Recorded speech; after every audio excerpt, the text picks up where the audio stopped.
Аллаху Акбар, Аллаху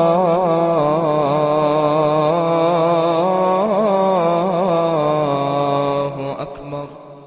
О ищущий благо, приступай, а ищущий зло, остановись. Бисмиллахир-рахманир-рахим. Призывает призывающий каждый день. О желающий блага, приступай, а желающий зла, остановись.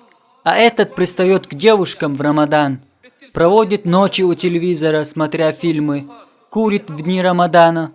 К сожалению, более того, в некоторых домах мусульманских стран ежедневно обедают всей семьей, несмотря на то, что это шанс, да еще какой шанс. В священном хадисе сказано: «О сын Адама, поистине я буду прощать тебя, не обращая внимания на то, какие грехи ты совершил, до тех пор, пока ты не перестанешь взывать ко мне и надеяться на меня.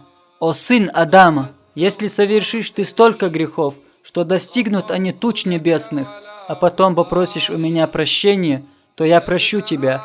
О сын Адама, поистине, если придешь ты ко мне с таким количеством прегрешений, что заполнят они собой чуть ли не всю землю, но встретишь меня, не поклоняясь наряду со мной ничему иному, я обязательно дарую тебе прощение, которое покроет собой все эти грехи».